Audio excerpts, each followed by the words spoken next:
kita ciptakan produk durennya, pohonnya kita tumbuhkan perkebunannya, nanti kita gandeng dengan dinas pariwisata umpamanya. Itu bisa menjadi daya tarik tersendiri nanti untuk orang berwisata. Ayo.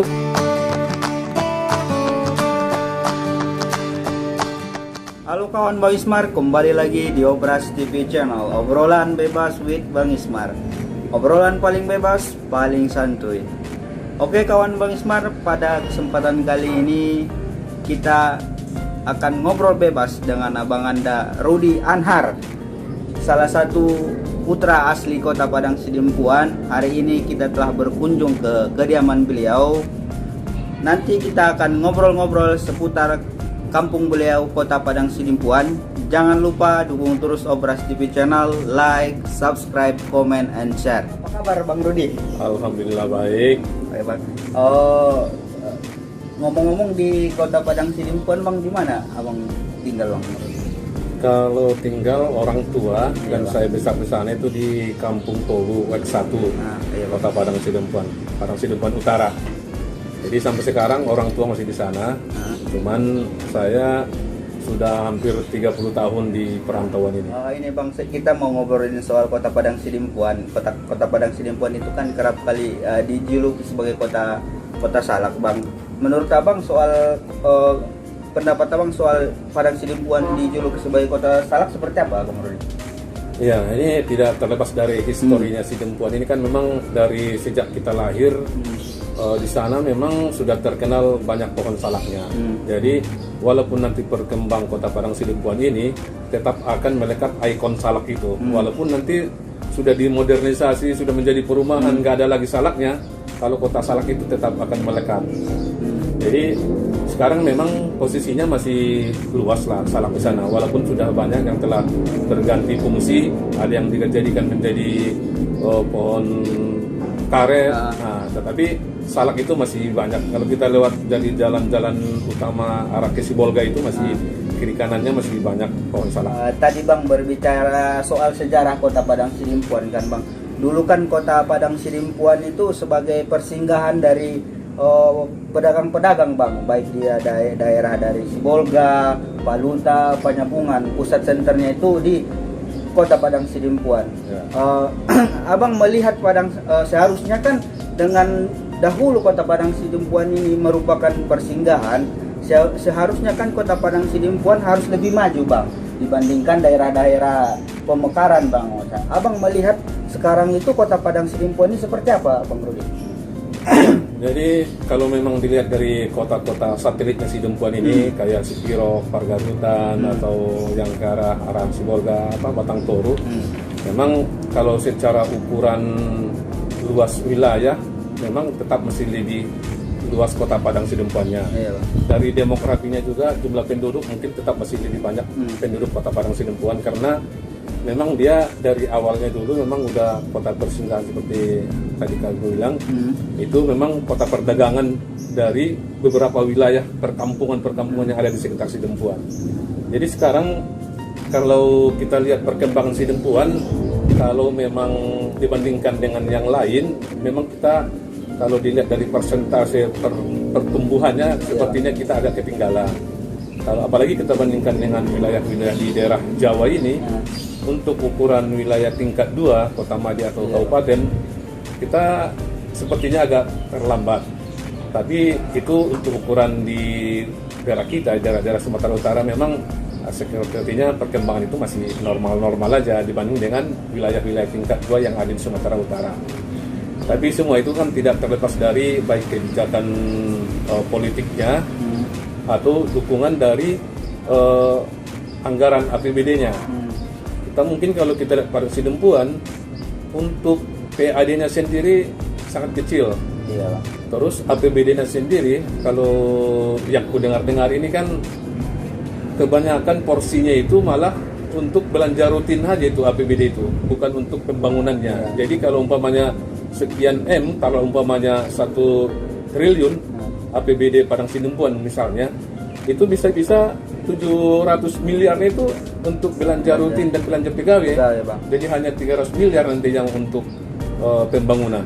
Nah, kalau kita lihat kan di sekolah kayak di Jawa ini, kayak di Jakarta, Bekasi, Tangerang ini, kadang-kadang satu proyek aja udah 200 miliar. Nah, baru satu proyek gitu. Nah, ini untuk seluruh pembangunan aspek di Sidempuan, kalau umpamanya hanya sekitar 300 miliar, itu kan agak sulit untuk membangun. Begitu juga untuk infrastruktur seperti jalan-jalan dan lain-lain kan, anggaran-anggaran yang terlalu kecil itu nggak kelihatan, jadi kelihatan pembangunannya. Iya bang, kembali ke sejarah tadi bang kan. Berarti dahulu sebenarnya Kota Padang Sidempuan ini termasuk pusat peradaban lah bang dahulu bang. Ya. Nah, otomatis secara sumber daya alam, sumber daya manusia, ya kalau dilihat perkembangannya ya cukup bagus lah bang. Tapi melihat ini lain sisi, abang melihat sebenarnya potensi-potensi yang ada di Kota Padang Sidempuan itu yang perlu memang harus dilirik oleh Pemkot Kota Padang Sidempuan ini seperti apa bang sebenarnya bang? Sebenarnya banyak, kalau bicara potensi banyak ya. Bang. Pertama kan pembangunan ini tidak lepas dari manusianya, karena brand wear-nya itu kan otak manusia. Iya, bang. Jadi kalau lihat dari sumber daya manusianya, kita tidak kurang orang Sidempuan ini. Cerdas-cerdas dan punya sikap menerobos itu ada di karakter orang kita, yang rata-rata punya sifat umpamanya untuk bertahan hidup dan apa itu ada. Dan orang tua di kita di sana itu untuk budaya menyekolahkan anak itu luar biasa semangatnya. Walaupun dia nanti udah nggak makan, asalkan anak sekolah itu rela gitu. Ya, pertama dari sisi manusianya sebenarnya kita cukup ya. Cuman karena ketiadaan fasilitas umpamanya dia sekolah terus cari kerja di sana dan lain-lain susah, akhirnya orang banyak merantau, sehingga potensi-potensi yang seharusnya dari sumber daya manusia yang mencukupi tadi dia merantau, jadi nggak balik lagi, jadi terlalu enak dirantau, jadi lupa untuk mengembangkan daerahnya. Nah, tapi sebenarnya kalau pemerintah bisa melakukan satu kebijakan, pemerintah kota tentunya bisa melakukan satu kebijakan, kasih insentif atau umpamanya ada yang perlu dikerjakan di sana dan diumumkan dan bagaimana caranya biar orang rantau yang berhasil itu, yang punya kemampuan, baik kemampuan ekonominya atau kemampuan pengetahuannya, bisa berkontribusi. Itu bisa dari sisi manusianya. Kalau dari sisi manusia kita merasa kita sebenarnya nggak kurang banget. Nah, yang kedua, masalah potensi yang ada, kita kan Sidempuan ini tanggung daerahnya, di pinggir laut juga enggak, terus di perdagangan juga kurang, sehingga jadi potensi yang akan dikembangkan itu enggak ada bang, atau gimana? Dari pariwisata lah kita.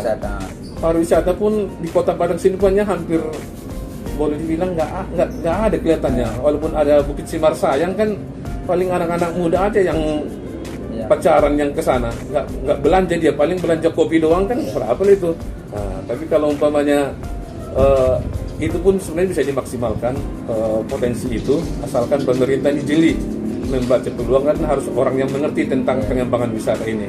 Kalau umpamanya dikasih ke orang yang nggak ada pengetahuan atau nggak ada pengalaman di dunia pengolahan wisata, memang agak sulit. Jadi walaupun ada dinas pariwisata di Padang Sidempuan, wisatanya nggak ada, apa yang mereka olah? Mungkin anggarannya juga nggak tahu bagaimana. Adakah itu anggaran dinas pariwisata di sana? Karena memang wisata yang mau diolah tidak ada. Nah, jadi memang kita perlu pertama dengan melihat geografinya, musim-musimnya semua, terus karakter orangnya, sebenarnya pasti ada sih yang bisa dikembangkan, pokoknya dari sisi untuk mengembangkan wilayah itu. Misalnya pendidikan ya. Karena dari dulu kita sudah tahu bahwa Padang Sidempuan ini adalah kota pendidikan untuk daerah sekitar. Sebenarnya itu menjadi potensi yang perlu dipertajam nih program-programnya atau kebijakan-kebijakannya, sehingga membuat dunia pendidikan itu memang unggul dibanding daerah sekitarnya. Jadi pertama dibuat sekolah-sekolah unggulan lah. Memang nggak bisa bicara terlalu sederhana untuk membuat sekolah unggulan itu. Pertama harus ada anggaran yang cukup untuk guru-gurunya, pelatihan gurunya, infrastrukturnya, nah itu memang harus dipikirkan.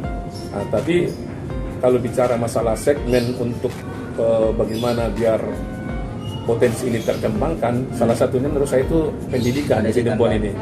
Nah, kita kan selama ini juga sudah ada berapa sekolah SMA negeri, mungkin ada 6 atau 7 sekolah negeri SMA. Nah, jadi daerah-daerah seperti penyangga lain, bahkan dari kabupaten lain seperti dari Labuan Batu, terus dari Sibolga, dulu tuh terkenal Sidempuan untuk kota pendidikannya, tapi sekarang kenapa bisa gitu berkurang? Nah, mungkin di daerah lain juga sudah mulai tumbuh pendidikannya, tapi dengan pengalaman sebagai kota pendidikan sebenarnya kita bisa lebih unggul dari yang lain. Perguruan tinggi juga perlu diperbagus lagi, baik dari kualitasnya atau prasarananya semua harus diperbaiki. Nah, kalau faktor-faktor potensi lainnya biasanya inilah Bang, soal ini kan saya terakhir 2019 pulang kampung Bang. Ya keliling-keliling lah seputaran Kota Padang Sidempuan. Saya melihat potensi-potensi yang berkembang di situ seperti tempat-tempat hiburan Bang, seperti ada kafe-kafe, ada tempat-tempat warung tongkrongan, tempat itu kan salah satu potensi sebenarnya Bang. Abang melihat ini gimana Bang, Abang melihat dari perkembangan yang ada di Sidempuan ini Bang? Iya, itu memang tren ya. Jadi kalau kita lihat dari kota-kota besar, memang tren untuk bikin tempat-tempat kongko itu tumbuh cepat lah. Iya, Bang. Jadi mungkin di Padang Sidempuan juga, tapi memang kalau dilihat dari yang posisi yang ada sekarang ini, kafe-kafe itu kan masih yang agak-agak untuk kalangan yang anak muda. Iya, Bang. Untuk kalangan orang tuanya kan sudah ada kedai kopi namanya ya. Nah, sebenarnya kedai kopi ini bisa dipermak lagi tuh, artinya bagaimana biar lebih menarik lagi, jangan pengelolaannya tradisional. Bisa aja kan sekarang pembayarannya pakai OPPO atau pakai digital gitu. Nah, mungkin kan yang kalau kedai kopi yang tradisional kan nggak sampai ke sana orang tua kita untuk apanya. Nah, jadi sentuhan-sentuhan anak muda sekarang itu memang seharusnya dengan pertumbuhan kafe-kafe atau kedai kopi ini, kalau sentuhan modernisasi baik cara pembayarannya, inovasi rasa, pelayanannya itu bisa meningkatkannya. Jadi menurut saya memang kalau untuk kedai kopi itu karena memang orang kita sangat terbiasa dengan dunia kedai kopi, nah itu bagus juga sebenarnya dikembangkan. Artinya potensi itu besar. Nah, cuman karena kita banyakkan masih orang-orang lokal, pendatangnya masih nggak begitu banyak, ada nanti pasarnya nanti ya orang-orang kita. Beda dengan kalau pemainnya banyak pendatang dari luar, nah itu kan orang-orang luar ini kan karena memang dia hanya pendatang di sana, kerja di sana atau apa, pasti membutuhkan tempat-tempat kumpul-kumpul malam-malam gitu. Tapi kalau orang kita kan mungkin kalau tiap hari kan nggak mungkin juga dia kedai kopi gitu. Tapi kan Kota Padang Sidempuan diberi julukan Kota Salak Bang. Ya. Dan baru-baru ini Wali Kota Padang Sidempuan meresmikan peletakan batu pertama rumah produksi industri salak Bang. Di Kota Padang Sidempuan. Di Kota Padang Sidempuan, kalau nggak salah tepatnya itu si Mapil Bang. Kalau nggak salah ya. Harapannya anggar sana ya. Iya. Abang melihat kebijakan dari Wali Kota ini seperti apa Bang Rudi? Kalau saya melihatnya berarti memang Pak Wali Kota sudah melihat ada peluang di situ. Memang udah benar karena berbasis sumber daya yang kita miliki di sana, salaknya kan sumber daya bahan bakunya sudah ada, cukup, sudah banyak. Tinggal pengolahannya seperti apa. Memang dulu kan kalau nggak salah di daerah kabupaten sudah ada yang seperti itu. Iya, tapi saya mendengarnya itu nggak begitu disambut orang keberadaannya. Karena apa? Pertama, analisa orang, rasanya itu belum bisa diterima secara umum, masih kurang olah lah sekarang. Yang kedua, metode pemasarannya juga masih mungkin belum bagus. Jadi Pak Wali Kota sudah benar saya kira dalam hal ini menggali potensi yang sudah tersedia bahan bakunya. Iya, Bang. Jadi tinggal polesan-polesannya pertama dari sisi pengolahan. Kita harus berani membayar orang yang memang mengerti dunia teknologi pengolahan pangan ini biar bercita rasa. Terus teknologinya juga harus berani kita investasi. Nah, terus dari sisi pemasarannya ini paling penting menurut saya dalam segala hal memproduksi sesuatu. Faktor pemasaran ini yang perlu lebih kebijakan yang lebih baik ya. Artinya pemasaran ini nanti bisa melibatkan berbagai dinas atau berbagai stakeholders lah. Nah, setiap tamu-tamu pemerintahan yang datang wajib dibawa ke tempat olahan oleh-oleh ini, nanti oleh-oleh khas Sidempuan. Atau setiap rumah-rumah makan yang ada mobil-mobil transit di situ, itu wajib menyediakan makanan-makanan olahan salak tersebut. Nah, sekali-sekali juga perlu kita tampil di media-media yang bersifat nasional. Nah, bisa kerjasama dengan umpamanya UMKM pusat gitu kan. Nah, terus kita berani beriklan sekali-sekali gitu. Jadi memang seharusnya kita sebagai orang Padang Sidempuan juga yang hidup di perantauan ini juga harus ikut mengkampanyekan ini makanan salak ini. Cuman dapurnya juga harus kita perbaiki dulu di dapur pengolahan salak ini. Jangan sampai kita sudah mempromosikan ternyata rasanya juga mengecewakan orang. Itu nanti kontraproduktif. Kita sudah mengeluarkan banyak sumber daya untuk promosi dan lain-lain. Ternyata dukungan untuk cita rasanya nggak mendukung, malah jadi kecaman yang kita terima. Salak Sidempuan, Padang Sidempuan kau bilang manis, ternyata nggak ada rasanya begini. Nah, itu harus kita kaji bagaimana semua kebijakan itu nanti terintegrasi untuk menuju bagaimana biar salak ini bisa menjadi khas oleh Padang Sidempuan itu. Masih apa Bang seputar salak? Sebenarnya Abang melihat potensi di salak ini masih menjanjikan nggak Bang sebagai sumber ekonomi kan? Misalnya saya sebenarnya orang tua juga masih petani salak Bang Rudi kan. Kalau dulu memang misalnya 20 tahun ke belakang memang salak itu salah satu sumber primadona Bang, karena ada cerita-cerita dulu orang-orang tua dulu katanya kalau orang tua orang-orang Parsalakan itu main-main ke kota itu udah dianggap orang sebagai orang kaya Bang. Cerita-cerita dulu Bang kan.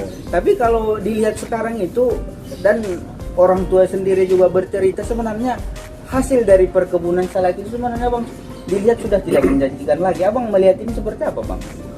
Ya, kalau memang kita menjual salak berupa salak segar, itu untuk saat ini sudah tidak begitu relevan. Karena apa? Pertama, untuk menjual itu kalau hanya pasarnya orang Padang Sidempuan pasti tidak begitu menggembirakan hasilnya. Kalau dibawa keluar dari kota Padang Sidempuan, dia kan usianya paling 1 malam. Lebih dari 1 malam mungkin sudah mulai mengalami perubahan rasa, busuk atau bagaimana. Jadi yang paling bagus itu memang berbahan baku salak, tapi harus diolah. Bisa dibuat berbagai kreasi makanan, bisa jadi bolu, bisa jadi dodol, madu dari salak. Nah, itu perlu sentuhan-sentuhan yang orang yang mengerti dunia itu. Tapi kalau kita hanya mengandalkan penjualan salak secara tandan buah segarnya salak itu banyak keterbatasannya. Masa masa pembusukannya sangat cepat. Nah, yang kedua juga karena sudah banyak makanan alternatif, buah kan sekarang udah banyak buah impor juga udah masuk ke Sidempuan. Dari daerah-daerah lain juga sudah masuk ke Sidempuan. Kita lihat aja buah naga, pisang barangan dari Sidikalang atau dari Pahae. Nah, sehingga makanan alternatif udah mulai banyak. Jadi orang Sidempuannya sendiri salak itu nggak menjadi makanan prioritas lagi. Karena apa? Sudah mulai banyak alternatif di pasar yang mudah dibeli, banyak penjualnya. Kalau dulu memang 20 tahun yang lalu cerita itu, Bang. Selain ekonominya masih rendah, daya belinya rendah waktu itu, juga makanan-makanan luar atau hasil produksi pertanian dari luar juga kesidempuannya belum begitu banyak. Jadi orang tua cukup memberi pulang dari pasar bawa oleh-oleh salak dari orang tuanya sudah cukup. Kalau sekarang dibawain salak sama orang tuanya dari pasar udah nggak gembira anaknya. Dia maunya makanan-makanan yang lebih modern atau yang sifatnya lebih rasanya beda dari yang biasa gitu. Ya bang, kalau itu bang, mungkin kalau nggak salak, abang ada nggak melihat potensi-potensi yang lain sebenarnya yang ya di luar salak mungkin kita ada potensi ekonomi lain di Sidimpuan yang perlu dikembangkan bang? Selain yang kayak pendidikan-pendidikan Iya, tadi. selain yang pendidikan tadi bang. Potensi yang berbasis alam seperti ini sih yang saya rencanakan nih di Sidempuan. Iya bang. Saya mencoba sudah proses awal tapi masih persiapan pembukaan ekowisata Duren. Iya. Jadi kalau orang Sidempuan itu dan sekitarnya atau orang Sumatera Utara lah, Duren ini sudah bukan makanan yang asing karena dia musiman. Kalau lagi tidak musim pasti ada rasa rindu buat kita untuk makan Duren. Iya bang. Nah, jadi sebenarnya Duren ini pun karena mungkin iklimnya juga cocok di sekitaran Padang Sidempuan ini, sebenarnya Duren ini pun bisa dikembangkan. Toh sekarang udah banyak varian dari Duren. Ada Musang King, ada Bawor dan lain-lain. Itu menurut teman-teman yang ahli-ahli pertanian di sana, varietas itu pun bisa ditumbuhkan di Sidempuan. Nah, ini yang sedang kita coba ini di daerah namanya Bargot Topong tuh, dari arah-arah ke Pargarutan, daerah Simirik masuk ke dalam sana ada namanya Huta Bargot Topong. Nah, kebetulan di sana ada tanah. Nah, sekarang kita coba mulai menanam duren di sana. Kita akan mengembangkan wisata ekowisata lah istilah orang sekarang. Ekowisata nanti dari luasan tanah itu mungkin kita penuhkan dengan pohon duren nanti yang berbagai varietas rasa di situ. Nah, kan katanya kan duren ini sekitar 4 tahun atau 5 tahun sudah berbuah. Iya. Nah, jadi nanti kalau umpamanya ini berhasil, kita bisa menjadi proyek percontohan untuk teman-teman pelaku-pelaku yang mau berbisnis dengan agro ini. Nah, itu nanti bisa kita kasih sebagai percontohan lah. Jadi menurut saya peluang satu yang paling cocok dengan kita adalah duren ini, tarutung kalau bahasa orang gitu ya kan. Nah, ini memang tarutung ini agak unik nih. Kalau ditanya ini apa rasa tarutung itu, rasa duren itu, nggak ada yang bisa jawab rasanya. Pahit enggak, apa enggak, kan berbeda-beda. Itulah khasnya duren ini. Jadi duren kita ini pun terkenal di seluruh Nusantara ini, duren Medan namanya. Jadi walaupun produksi Sidempuan, produksi Sibolga, Lumut atau daerah Padang Polak sana itu semuanya duren Medan namanya, terkenal. Nyampenya sini duren Medan. Iya, jadi sebenarnya pemerintah juga perlu melihat ini nih, bagaimana menciptakan kebun-kebun rakyat. Kalau katanya sekarang karet dan sawit itu kurang menggembirakan, nggak ada salahnya alternatif kita mainkan duren, pohon duren. Nah, itu sangat ekonominya tinggi. Bayangkan aja kalau kayak Musang King itu, satu buah duren itu, itu bisa harganya 400 sampai 500 ribu satu buah. Satu buah bang. Iya, kalau satu kali musim itu bisa berbuah 40 sampai 50 buah per sekali musim. Satu pohon itu. Satu pohon. Nah, bayangkan kalau 500 ribu satu, dia berbuah umpamanya 50 buah. Butir, 50 buah dalam satu pohon. Nah, 500 kali 50 bang berarti. Nah, bayangkan aja itu. Kalau dia tanam umpamanya satu rumah tangga punya lahan sekian meter, bisa umpamanya 5 atau 10 pohon, nah, kan udah bisa membantu ekonominya. Nah, itu baru dari sisi durennya. Belum nanti mungkin bisa tanaman-tanaman palawija sebagai pendampingnya. Belum lagi sisi wisatanya nanti dibuat konsen. Nah, itu wisatanya. Kita kalau yang ada jiwa-jiwa dagangnya ini melihat peluangnya seperti itu. Kita ciptakan produk durennya, pohonnya kita tumbuhkan perkebunannya, nanti kita gandeng dengan dinas pariwisata umpamanya. Itu bisa menjadi daya tarik tersendiri nanti untuk orang berwisata. Ayo makan duren ke kebun duren A gitu umpamanya kan. Nah, itu kan peluang-peluang nanti kalau ini tumbuh bisa berkembang nanti kan kehidupan di sekitarnya bisa ada yang menjadi juru parkir, nah, udah ada penghasilannya, ada yang menyediakan minuman-minuman di sekitar situ, nah, artinya nanti UMKM atau usaha mikro yang bisa berkembang di seputaran kota wisata ini. Nanti transportasi umpamanya yang dari dari pasarnya itu ke daerah yang kita kembangkan ini, umpamanya ke Bargot Topong ini kan berarti perlu transportasi, Iya. nah, hidup lagi nanti dunia transportasi. Artinya sekali kita buat kebijakan yang tepat, berhasil, itu akan mempengaruhi ekonomi sekitarnya, ada manfaatnya. Oke kawan Bang Ismar, begitu tadi obrolan kita dengan Abang Anda Rudi Anara Rahab. Mudah-mudahan dari obrolan hangat ini dapat memberikan manfaat buat kawan Bang Ismar dimanapun berada. Jangan lupa dukung terus Obras TV channel, like, subscribe, comment, and share. Terima kasih Bang Rudi atas waktunya Bang. Ya.